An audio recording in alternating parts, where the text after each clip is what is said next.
jáde feelings tí mo ní nípa ó ti rí kò dáa rárá mà.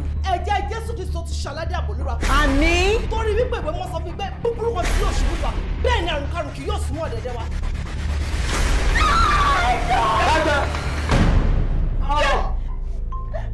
èmi ni mò ń tọ́jú wọn wọ́n fẹ́ sùn ni wọ́n fẹ́ jẹun everything tó fẹ́ ṣe ṣé wàá yẹ kí mọ́mí máa hide nǹkan fún un. ọ̀pọ̀lọpọ̀ ọmọ wà tó jẹ́ ọmọ ìdùnnú kàtígórì ọmọ ìbànújẹ́ yẹn òun ni ẹni ìtàn fọ́ọ̀sì. máa pa yín máa pa òun máa dẹ̀ pa ọ̀dàlẹ̀ dókítà yìí. dókítà.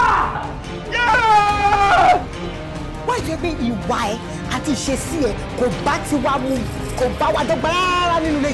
níbo lẹ sin àwọn ẹ̀gbọ́n mi sí. tí yóò bá bèèrè lọ́mọ mi àwọn ló máa ní àṣà. kò lè já wọn because àwọn ẹ̀gbọ́n mi tó ń sọ yìí wọ́n ti kú. ṣàkúdáyà ni mo rí ni. 10 million naira. bẹ́ẹ̀ni. tá a bá rí ẹ̀ṣẹ̀ kẹ̀ṣẹ̀ tó wù tí mo lè ṣe yín láyé yìí mọ́mí mo fẹ́ kẹ́ ṣàlàyé fún mi lẹ́nu mo fẹ́ jẹ́ ọmọ ìdùnnú fún yín. ọ̀nà tó fi lè gbàjọ́ ọmọ ìdùnnú fún mi ó mọ̀ kí nǹkan jí láàárọ̀ làbáyé kí n dẹ̀ gbọ́ pé ó ti rìn sọnù. níbi tí mo kórìíra ẹ dé ní orí ilé alàyè gbogbo àti bá ṣèṣì kọsẹ̀ báyìí bíi kí n gún ẹ pa bíi kí n mú pílò fi suffocate ẹ bẹ́ẹ̀ ló ṣe máa ń rí.